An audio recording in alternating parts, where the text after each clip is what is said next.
గత ప్రభుత్వంలో రాజ్యసభ సభ్యుడైన మాజీ ఎంపీ జోగినిపల్లి సంతోష్ వాళ్ళ టీం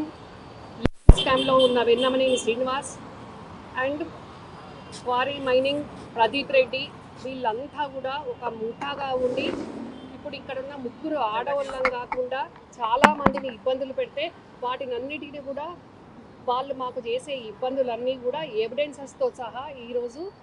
జాయింట్ డైరెక్టర్ గారికి మేము ఎవిడెన్స్లు అన్నీ చూపించడం జరిగింది. 2013 నుంచి ఇప్పుడు లిక్కర్ స్కామ్ జరిగి ఇప్పుడు స్టిల్ వరకు కూడా ఇంకా వాళ్ళ అరాచకాలు ఇంకా నడుస్తూనే ఉన్నాయి. వాళ్ళు ఇంకా కూడా భయభ్రాంతులకు గురి చేస్తూనే ఉన్నారు. వాట్సాప్ల్లో అడ్డమైన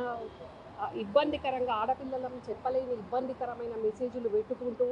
బయట కూడా మౌత్ టు మౌత్ మరి ఫ్యామిలీలో కానీ బంధువుల్లో కానీ కమ్యూనిటీలో కానీ ఎక్కడ కూడా ఇబ్బందులకు గురి చేసుకుంటూ నేను కాంగ్రెస్ పార్టీలో ఉన్నా, నేను ఒక కాంగ్రెస్ పార్టీ లీడర్నైనా మా ప్రభుత్వం ఉన్నా కూడా మమ్మల్ని టార్గెట్ చేసుకుంటూ చాలా చాలా చాలా ఇబ్బందులు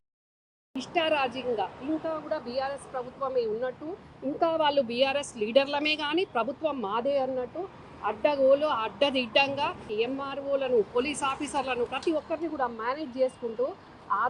ఫేక్ ఆధార్లు సృష్టించుకుంటూ మరి ఫోర్జరీలు చేసుకుంటూ లీగల్ ఎయిడ్ సర్టిఫికెట్లో కూడా సోదరిని తీసేసి మరి లీగల్ ఎయిడ్ సర్టిఫికెట్ తీసుకుంటూ క్వారీలన్నీ కూడా ట్రాన్స్ఫర్ చేసుకొని మరి ఈ జోగినిపల్లి సంతోష్ ఈ